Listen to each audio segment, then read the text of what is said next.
Welcome to Womanosity for women with curiosity, like you and me. I'm Tadia Rice, your tour guide on this virtual journey where I introduce to you so many remarkable women, curious women, take charge women, women who are incredibly talented, history-making, ceiling-breaking, powerhouse women graced by grace and matter-of-fact impact, who are beautiful and empowered and gloriously curious, like you and me, as I said, and every wonderful woman walking our beautiful earth. Each week, my guest and I vibrate my studio as we create our futures, liberate our minds, and liberate humankind. Whether in the social, political, legal, medical, mathematics, engineering, hospitality, or science arenas, we're everywhere. We women go into space and we improve the planet we live on. We have so much value in the world, and that's why I want to share with my listeners so many of the exceptional, brilliant, and inspirational women I know. Every woman has a story, and no matter what it is, it empowers and motivates us to know more and do more. There is nothing women cannot achieve. We rock this world, and I thank you for being among the listeners of Woman Radio. I'm happy you're listening because it's a great day, great evening, and you make it all the better. Speaking of rocking our world, my guest today is a warrior woman who does what very few ever have. Say the name Pua Case, and I believe so many Hawaiians and non-Hawaiians nod with great respect and admiration. She was born and raised on the island of Hawaii, surrounded by the exceptional mountains of Mauna Kea, Mauna Loa, Hualalai, and Kohala. Like Hawaiians, I love these mountains. They are so special for so many reasons. And this is a special interview for me because I've been a long-time admirer and supporter of Pua Case. She is a well-recognized representative of the Mauna Kea Ohana, Na Kia I Mauna Idle No More Hawai Warriors Rising movement, and the Mauna Kea Education and Awareness Grassroots Organization, formed 70 years ago to educate and raise awareness of the spiritual, historical, culture, environmental, and political significance of Mauna Kea. And we're going to talk more about that. Mauna Kea, the mountain, the Mauna, it's the highest mountain in the world from the seafloor to the mountaintop. It's magnificent. Now, Pua has traveled throughout the United States, throughout Europe, and across the Pacific Ocean to network, support, and address the issues and challenges that face sacred places and the ways of life of the people of Hawaii. We'll talk about how Pua Case participated in a movement to protect these precious mountains on the island of Hawaii. And we'll revisit how this movement made national news and continues to play a significant role in what happens to indigenous lands in the face of exploitation and disrespect. I know that people around the world who have had to deal with post-colonialism or invasion and loss of culture, language, and practices understand what I'm talking about. Pua Case is also a kumuhula. That is a teacher of Hawaiian traditional dance and chant. She is a leading teacher of the culture and traditions of the Kanaka Maoli, or native peoples of Hawaii. With a degree in Hawaiian language and culture and a teaching degree in social studies, Pua Case has woven traditional Hawaiian teachings with other indigenous philosophies and has forged partnerships with Indian tribes on the U.S. continent on Turtle Island, who have also struggled against large corporations and illegal occupations of their lands. Welcome, Pua Case. I am beyond happy to have you with me in the studio today. Thank you. Aloha, and I am beyond happy to be here. So to everyone today, my name is Pua Case o Pua Case Ko'uinoa o Mauna Awa Kea Ku'umauna. I start by always introducing my mountain, Mauna Kea, because Mauna Kea comes before me. Mauna Kea is my ancestor, my teacher, my protector, my corrector, and really the reason that I'm here today and the purpose for the work that I've been doing for really the past 12 years leads me to sit right here with you today. So I'm very happy sharing this time and space with you. Thank you so much. And of course, I'm delighted. Now, let's dig right in. Some time ago, a 10-year, $1.3 billion 30-meter telescope project was proposed to be built on top of your mountain on Mauna Kea, a mountain beloved by Hawaiians, where there are already 13 other telescopes that have affected the mountain and what lies below. The reality is that the additional telescope would be so detrimental to the mountain and the water within it and beyond. Your family knew this, and your family took the bold action of standing against the telescope project. It was courageous and it was controversial. How did that decision come about and why? So that takes us back all the way to about 2010. And really, our Hawaii has a history of standing up to protect Mauna Kea. That just didn't start in 2010, but something happened at that time. 5 brave petitioners went forward to try to stop the building of this telescope, because you have to understand that we're talking about 18 stories on an island where 18 stories is not allowed anywhere to build. And we're also talking about a water source. We're talking about a sacred mountain. We call it our Genesis Moku, our Genesis Mauna. It's a place that we come from. It's storied, it's chanted about, it's prayed to. And here we are, we found that 5 others had already stepped in to the system, to try to stop it. And our family, yes, we made a bold move, a courageous move, a brave move to come forward and say that we would be the 6th petitioner in a contested case hearing to try to stop the permit from being approved to build this telescope on the mountain. And that takes us into what I would say to women out there, because I believe that this is a program for our women. And women out there, you know, as mothers, you have to make a decision at this time. You make a decision, are you going to stand? And what if you stand alone? And what about the jobs that you hear there's opportunity for our men? And then you have to think about your safety, and you think about your children and your family, and you make a hard decision. And then you have to listen as a mother. Let's talk about how your courage to speak out inspired your daughters, Kapule Flores, who was only 11 years old at the time, and of course your very well-known performer daughter, who's a singer and lyricist, Havani Rios, who testified with original music that went on to win Hawaii's equivalent to the Grammys. Why do you think cultural music and Hawaiian chant moved so many people to join the stance to protect Mauna Kea? Well, for me, listening to my daughters and our history of chanting, it's vibration. The vibration, the tone, the sound, the words are the heartbeat of a movement. When you are standing for something, sometimes speaking about it doesn't get through to the masses of people, but music always does. Prayer sets the stage, and I'm talking about prayer to our ancestors, prayers to our guardians, prayers to set the foundation. And then I'm talking about the chant, the deep chant that comes from the soul.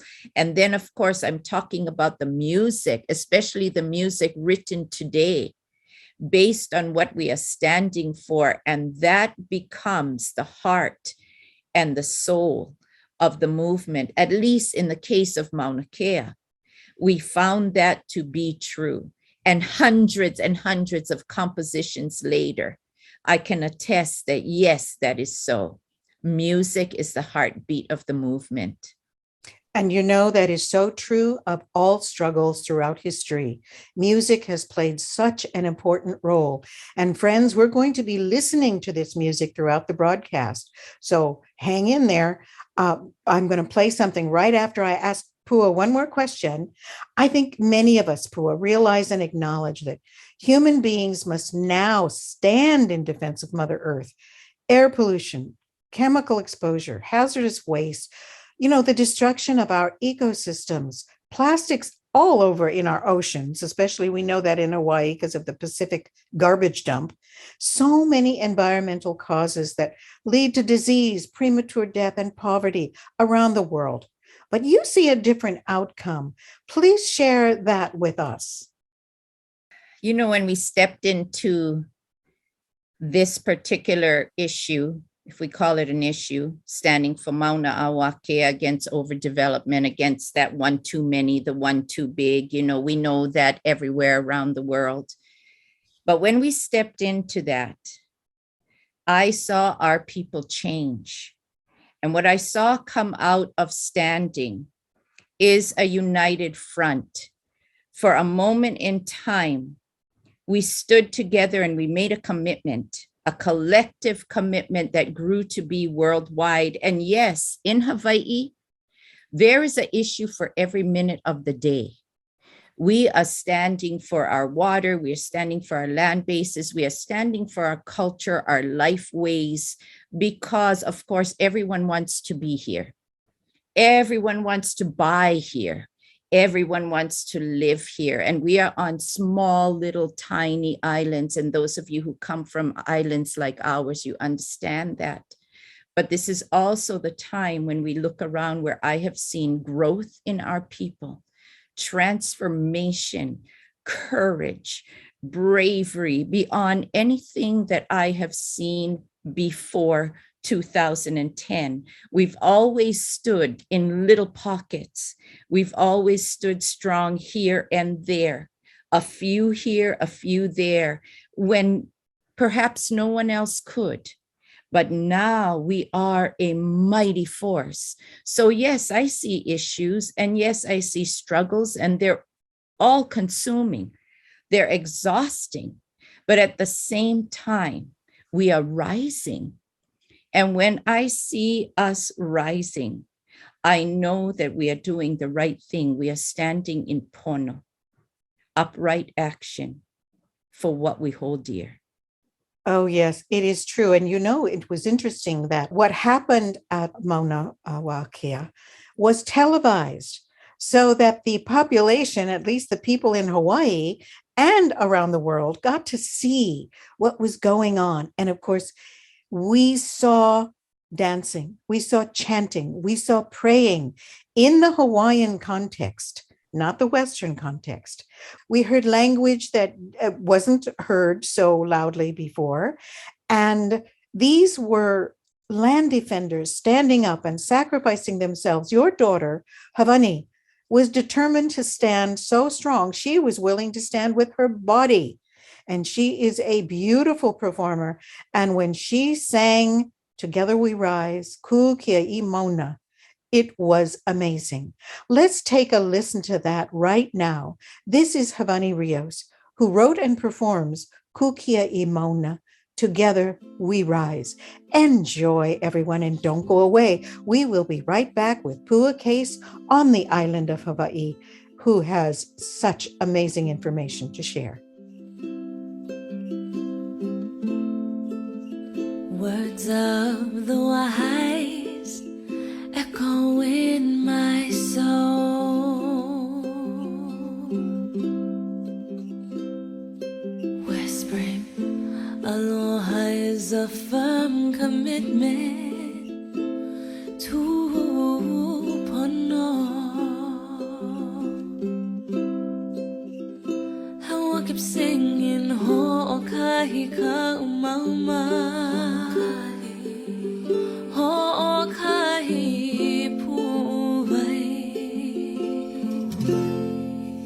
Together we rise.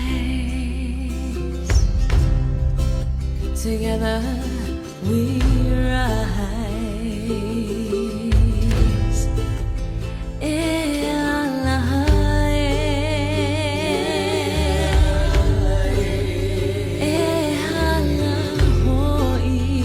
And we'll keep chanting. Kukia, kukia,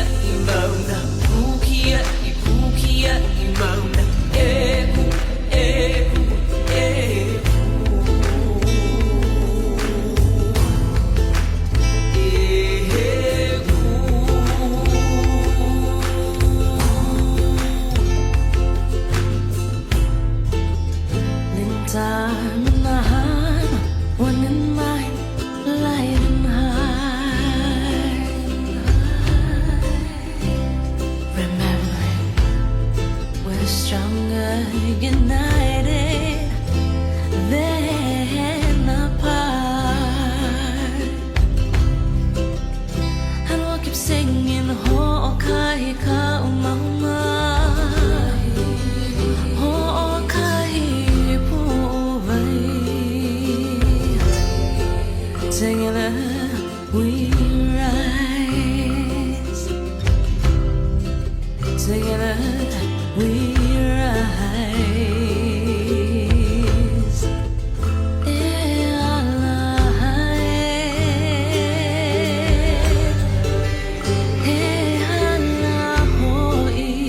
And we'll keep chanting Kukia, Kukia, Mauna, Kukia, Kukia, Mauna. Eku, eku, eku.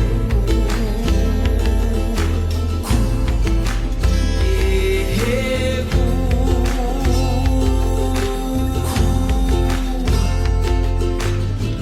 Walanaga higa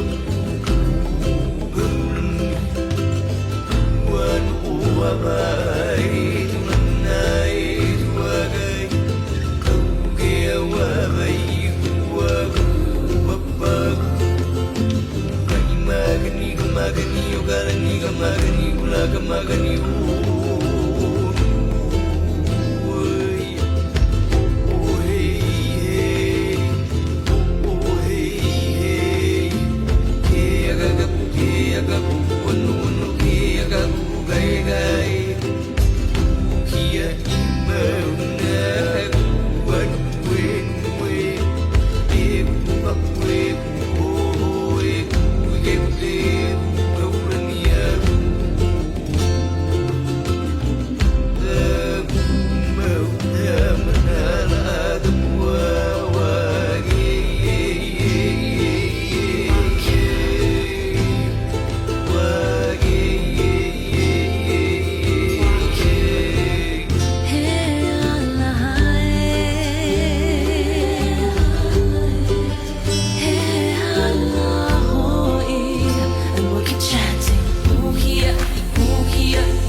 are back, friends. Welcome. Welcome to Woman Radio and Womanosity for Women with Curiosity. I'm Tadia Rice, and I'm so happy to have you with me today. We are with Pua Case, who is on Hawaii Island, where she lives, the biggest island in the entire chain. And let me tell you, we can put every other island inside of that one twice. That's how big the island is. And we call it the Big Island, although really the name is Island of Hawaii. Like so many countries in the developing world and around the world, Western colonizers and invaders have exploited people, culture, and resources. This is all over the world, and this is for private profit. It's for greed. It's for racism. And all of this plays a role. It's been 135 years or more of illegal occupation of Hawaii. That's right, illegal occupation. This land was taken by American business people and the military. It was never given. It was never decided that it would be a state of the United States, but that occurred. And in 1958, Hawaii became the 50th state of the United States. This, we hope, will change in due course, and I would be more than proud to be a citizen of the nation of Hawaii. And I think that one of the things the Mauna Kea warriors did was create such greater pride in Kanaka Maoli, especially the young ones who've been so Americanized, really almost alienated from being a Hawaiian.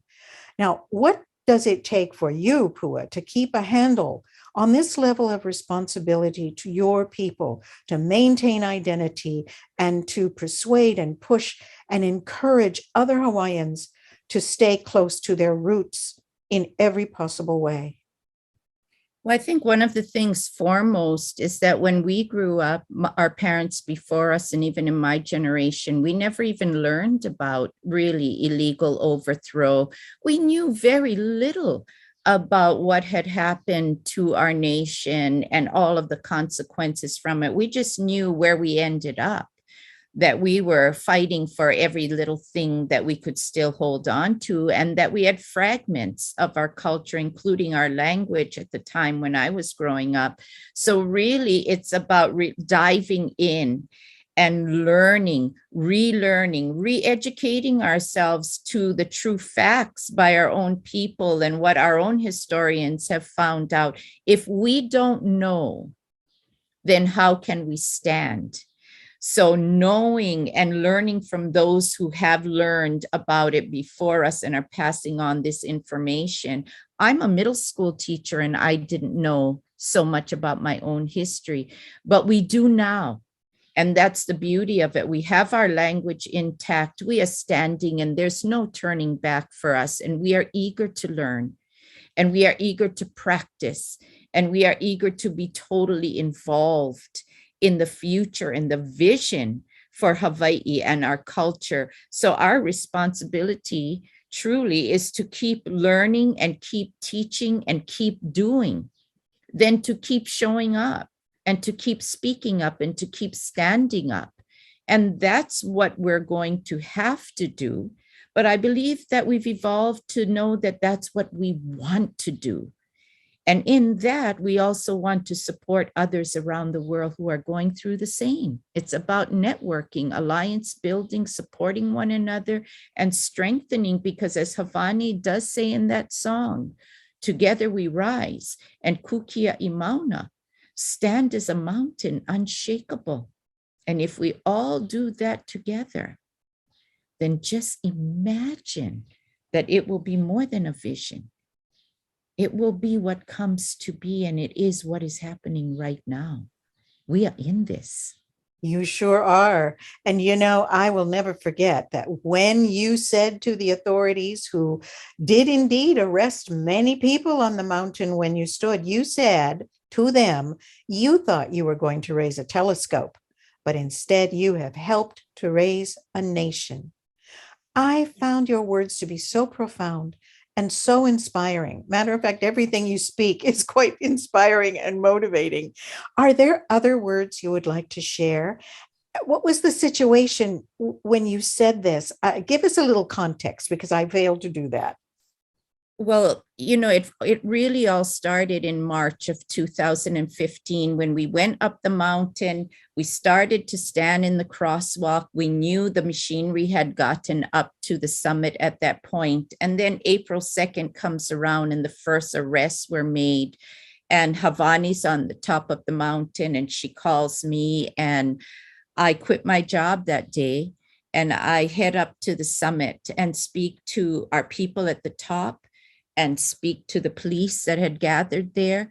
And really, it was the moment that you looked around at the top of the mountain and you saw machines, you saw police, and you saw protectors.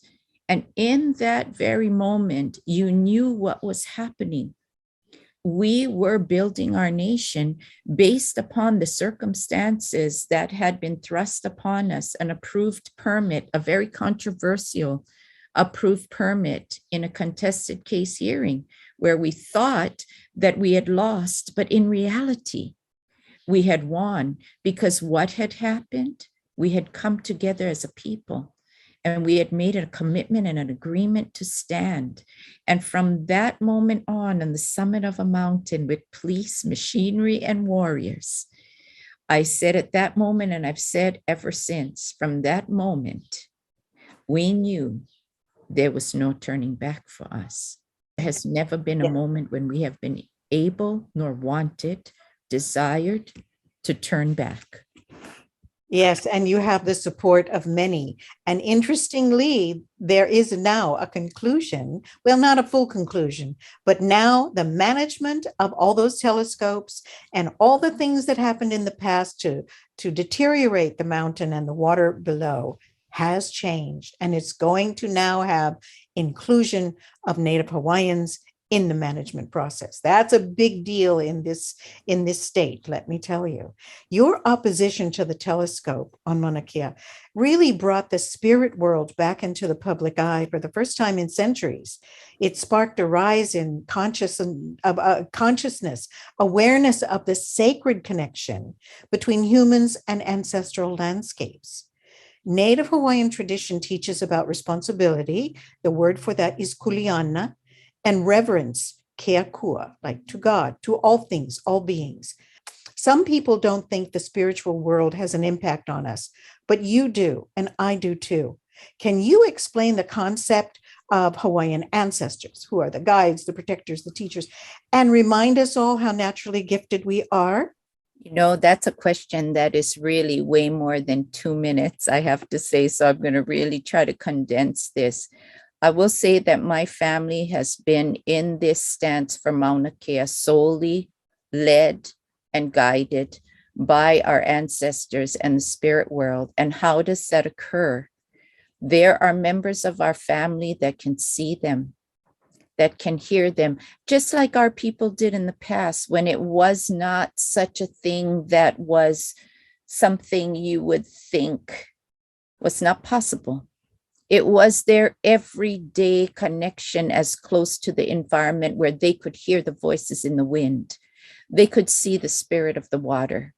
They knew that the sun was named Kane Hualalai. They knew the ocean is Mauna Loa. They knew them personally and named them and interacted with them. And there are, yes, many people who are so far removed or have not been raised in those traditions. And that's understandable, that it would be like a fairy tale, something that they couldn't even imagine. And that's okay.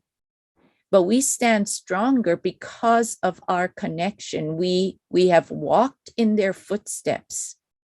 We have sang the praises, the words, the chants, the prayers that they have chanted and spoken before us. And we have sent those prayers up the mountain to meet us when we arrive. We have done everything led by them, and they have never led us astray, because when it comes to ancestral knowledge, we call that ike kupuna. When you are tuned in and dialed into that, and that is the reason that you stand, then you are going to stand solid in that. If you are standing for something that you believe in for another reason, then stand solid in that. There are those who will stand in the name of the spirit world because it is still active in their traditions, and their children see them and their children guide them, or their grandparent tells you that the kupuna are talking, the ancestors are talking. And if you follow that still, then that is what will lead you. And that is what will guide and protect you. And we have chosen as our Ohana to stand in that manner. And so, like I was saying before, to all mothers out there, because I really want to touch you with this, when a little girl says, Mom, the spirit of the lake is telling me to tell you, can you try one more time to stop this telescope? And she doesn't even know about the telescope. I then know it to be true. But do I listen to her? Or do I tell her that she's just hearing things, seeing things, that it's not possible anymore because we don't follow that? So for me as a mother, I chose to believe, and I chose to follow my daughter. And it's now 2022 and no telescope has been built on the mountain, even though they are determined to build. But we are determined to follow the voices and the guidance of our ancestors, and we will stand. You know, I think that any person who is spiritually aware, this resonates, what you just said, whether you are Apache, Lakota, Mi'kmaq, Zulu, Xhosa, Amazonian Indian, it doesn't matter.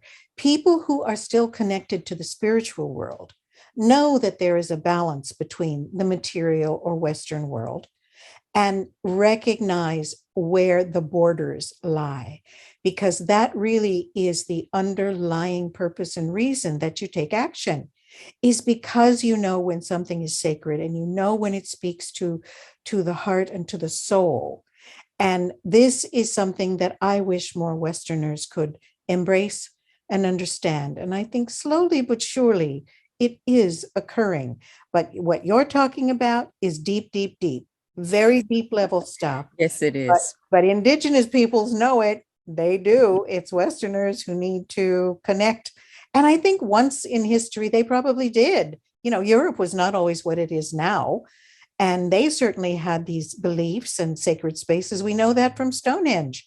So it's time to get back. Everyone needs to get back into the sacred space, sacred place, sacred concepts, and sacred thinking. You know, speaking of these spiritual matters, can you give us an example of how Hawaiian deities or connections to the spirits and who guide us and really give us power and courage and passion and creativity? What's an example of that? Something maybe that we can hear or see? You know, we have stories here in Waimea about Mauna Kea. And in our stories, every element on the mountain has a name. It's humanized, but yet at the same time, it's elements of our Mauna, such as Poliahu. You know, Poliahu is known as the snow goddess. If you read about her, she'll be the snow goddess of Mauna Kea. But for us, she is the source of water. She brings the rain.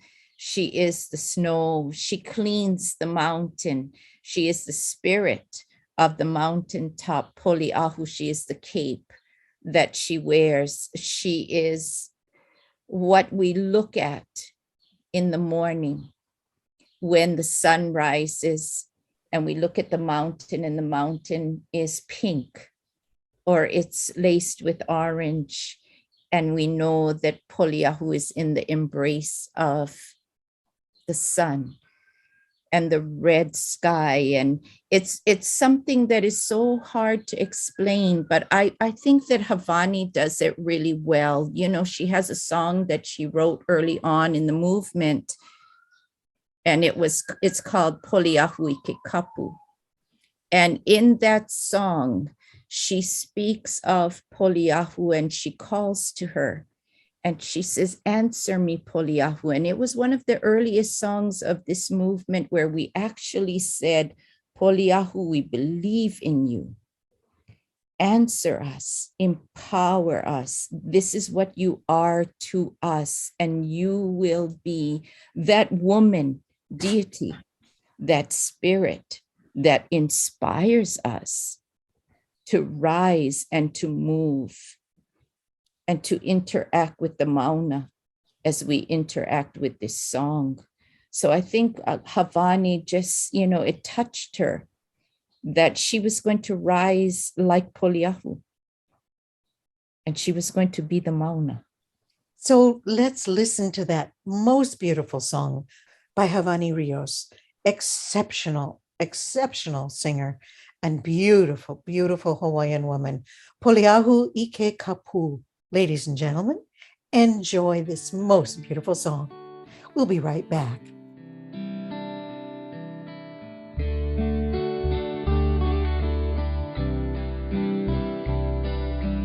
Poliahu kawahine kapaha. Poliahu ike kualono o Mauna Kea.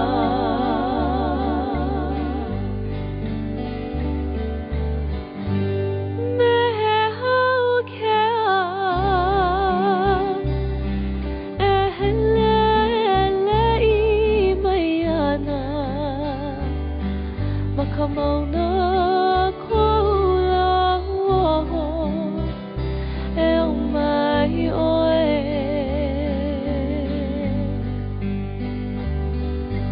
Poliahu ike kapu e mai oe.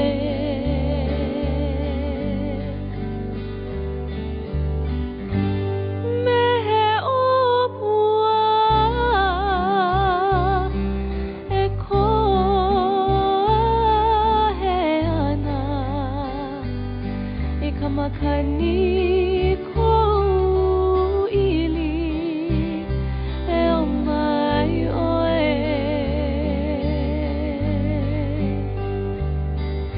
O Poliahu ike kapu e mai oe.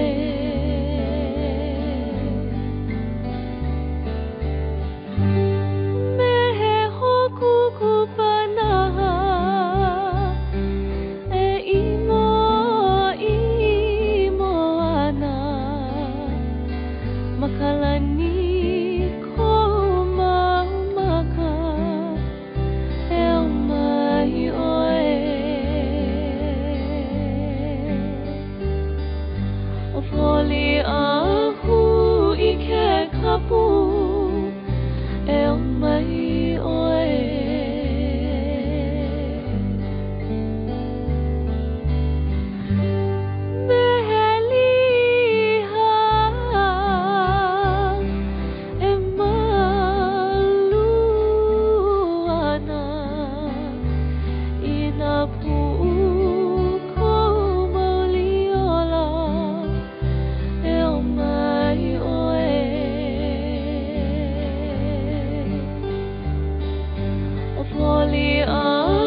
No man is an island.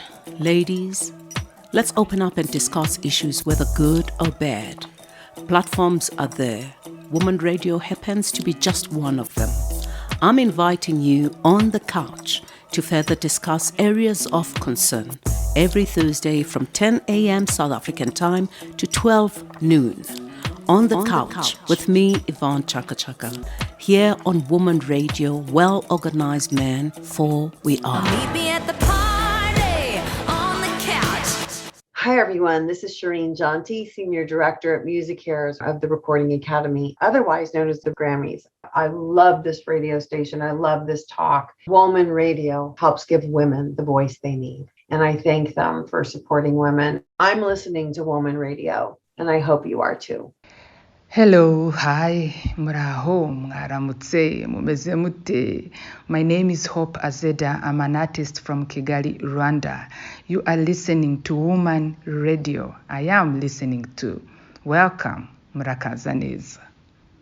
This is Almaz Crow in Philadelphia, Pennsylvania, listening to Woman Radio for great interviews and wonderful music. It's important that people come together, and Woman Radio does that, especially for women. Women, let's unite.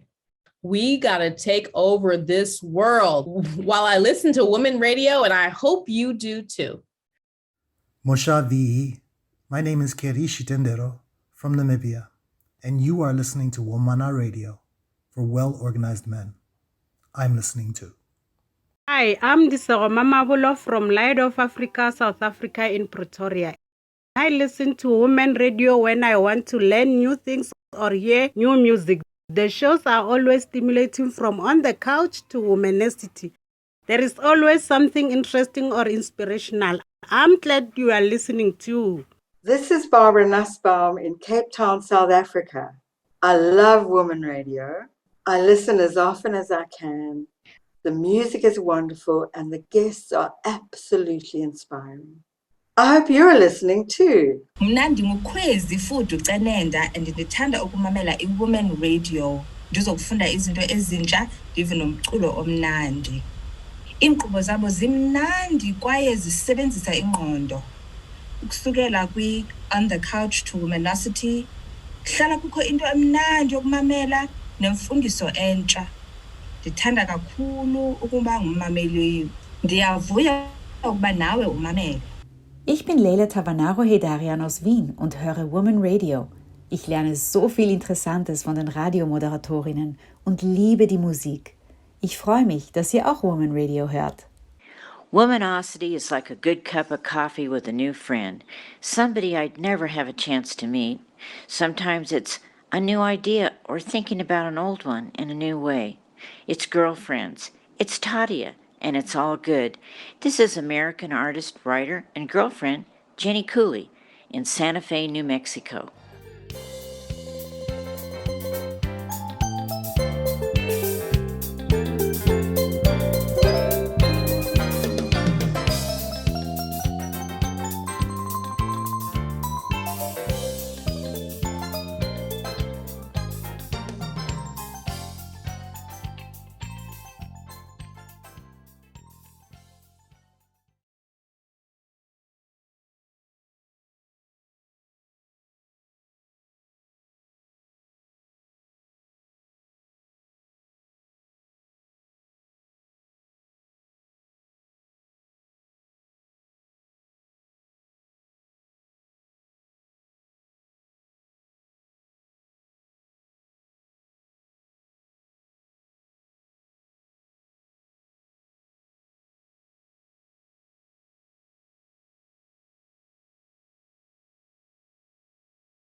pu'ukapu aina pohina Naba huliga ni hanu kama naba huliga hunwa huli hoi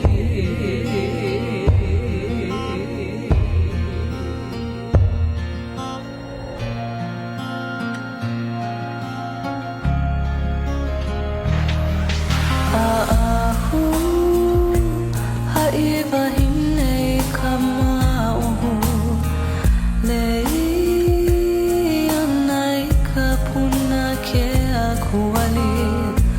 Puana ku ena kuhi kuhi Ona bana bahuliga ni hanu kama na bahuliga hunwa huli hoi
Thank you for being with me today on Womanosity for Women with Curiosity, broadcasting globally on Woman Radio.